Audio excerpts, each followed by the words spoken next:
Be a part of the best pro wrestling podcast today at patreon.com/Steve and Larson. Enjoy tons of bonus videos, including patron-only live shows, gameplay, and vintage 10 for the wins, access to podcast question threads, the Friendo Care Package, and so much more. Support Going In Raw today at patreon.com/Steve and Larson.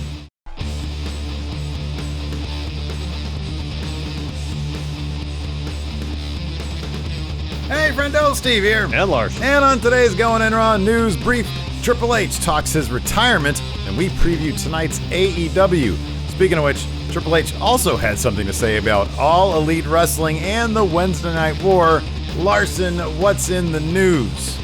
So Triple H appeared on the Bill Simmons podcast in a fairly wide-ranging interview, as you mentioned, talking retirement, talking Wednesday Night Wars, and specifically why the game thinks WWE would have an advantage in any sort of head-to-head competition against AEW, or I guess any potential competitor. This we had to say, quote, "It keeps you fresh, strong when you look back over this." And I'm not going to belittle anybody's anything, because that's not the intent. When you look back at a track record of a company that could shift, pivot, and move, it might take time. It doesn't happen on a Thursday.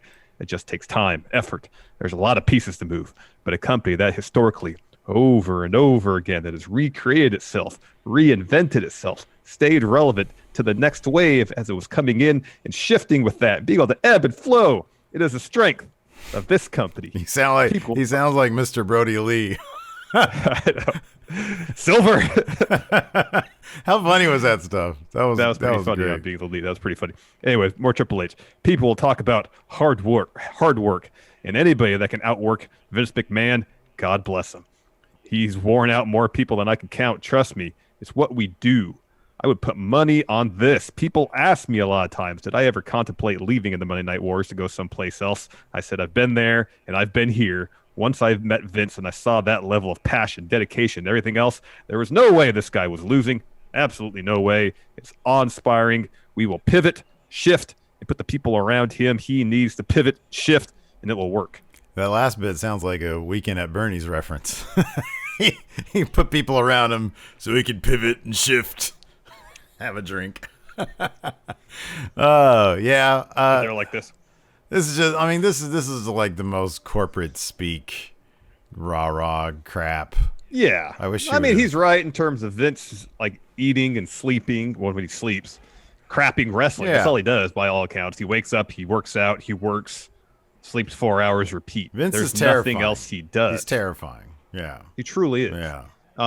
So his dedication to his industry, his craft, you can question a lot of things about Vince McMahon, but I don't think you can question his work ethic. Yeah. And, his, to borrow a phrase from Vince McMahon, his ruthless aggression. If you look at the history of wrestling and the competitive, AEW is very interesting in that it does seem to present something that Vince McMahon hasn't really come up against, and that's competence.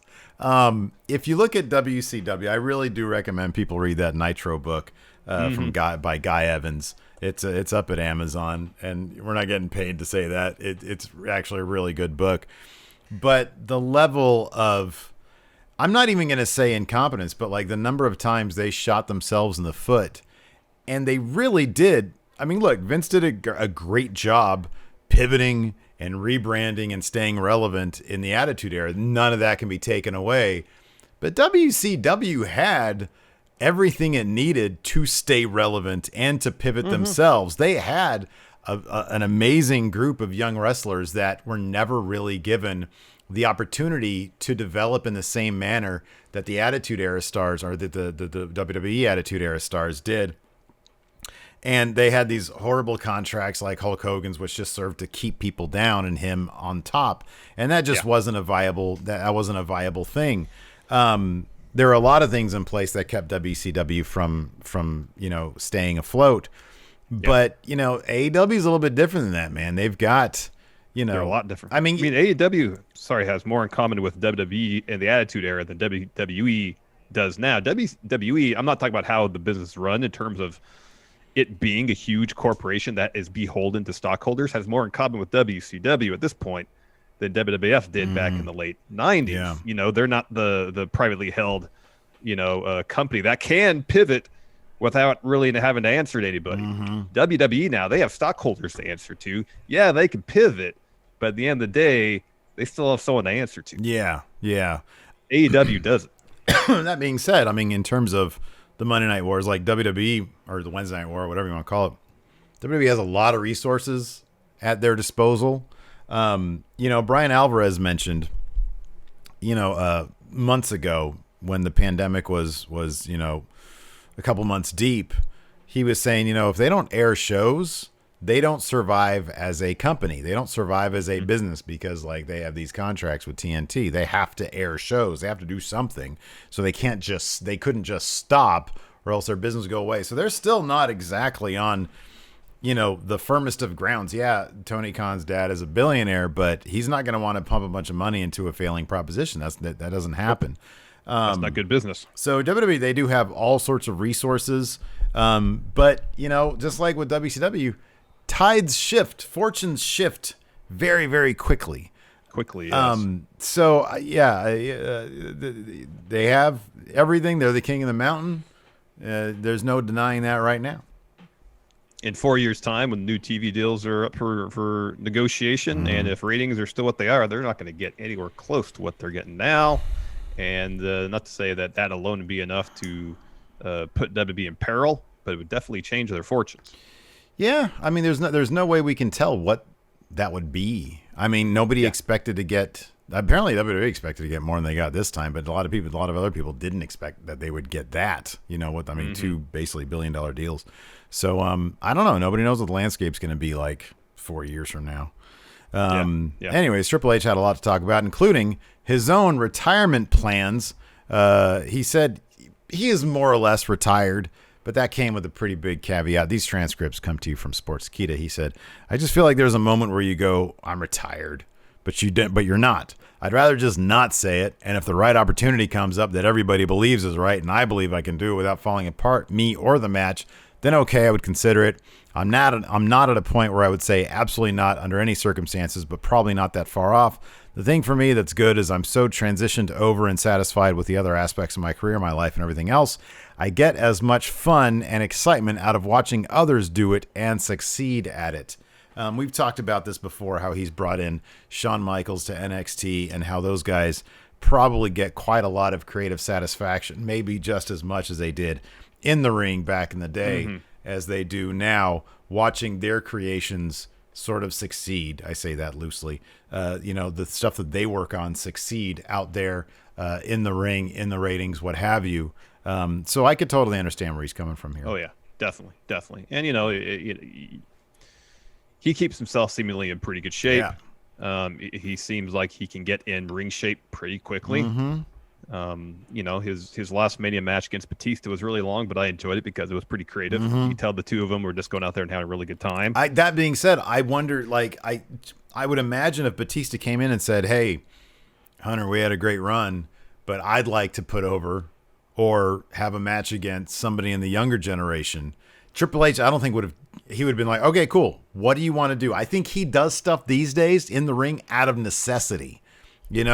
Saudi Arabian government That's what Batista wanted to do. He wanted to have his final match against Triple H. He wanted that. But if he had wanted something, if he'd wanted something else, Triple H would be like, "Okay, cool. What do you want? We'll facilitate that. If it involves him, okay, let's see what I can do." So he seems pretty happy not stepping back in the ring. Totally. Speaking about people stepping in the ring, we got an AEW tonight. First item on the docket. Got a John Moxley and MJF contract signing. Well, Mox signed that deal that bans the paradigm shift for this match. Yeah, he's going to sign that. I don't think he cares. I don't think he's going to care. Yeah, no excuses. Then we're going to wait. Does this actually happen tonight? Tables match tonight? Really, Matt Hardy? Yeah, man. Wow, that's awesome. They're not going to wait for All Out for that one. That's cool. Nope. Matt Hardy versus Sammy Guevara in a tables match. That'll be good. I'm looking forward to this one. A tag team gauntlet match. I love tag team matches. Gauntlet match. Yeah. You got Natural Nightmares versus Young Bucks. Winner of that gets the Best Friends. Winner of that gets FTR. Number one contendership on the line. They will face the champions Kenny Omega and Hangman Page at All Out. Is there any chance, given that the Young Bucks kind of have a thing going with the Dark Order right now, so I guess it's possible they could do something with that at All Out. Is there any chance somehow this ends up with the Young Bucks and the FTR both coming out of this with a spot at All Out? in that tag match, making it a triple threat. Entirely possible. I think that'd be a great way to go. That'd be an insane match. Also, Brody Lee TNT title celebration. Honestly, the only celebration I needed to see was on Being the Elite this week. Steve, what'd you do? What'd you do with your $1 million? Tap dancing lessons. All $1 million on tap dancing lessons. That's good. That's good. Remember that hug? That's good. I bought a life-size cutout of Brody Lee. Remember, watches me sleep. Remember that hug I gave you? I take back the hug. Anyways, we also have Big Swole versus Britt Baker and Penelope Ford. Mm-hmm. That's right, a handicap match, huh? Yeah, we got an 8-man tag match. You got the Lucha Brothers and the Butcher and the Blade taking on Joey Janela, Sonny Kiss, Brian Pillman Jr., and Griff Garrison. I know who's eating the pin on that one. Yep. That's great that Pillman Jr. is doing more stuff with AEW, though. And then, of course, returning to commentary, the demo god himself, Chris Jericho. That'll be a lot of fun. It will be. Yeah. It shall be. Still no Excalibur, huh? Yeah. Wow. Okay. Anyways, that's it for our show today. Thanks, everybody, for tuning in. We appreciate it. Hopefully, you'll join us tonight for our AEW recap live at twitch.tv/Steve and Larson. Until then, we'll talk to you later. Bye. Be a part of the best pro wrestling podcast today at patreon.com/Steve and Larson. Enjoy tons of bonus videos, including patron-only live shows, gameplay, and vintage 10 for the wins, access to podcast question threads, the Friendo Care Package, and so much more. Support Going In Raw today at patreon.com/Steve and Larson.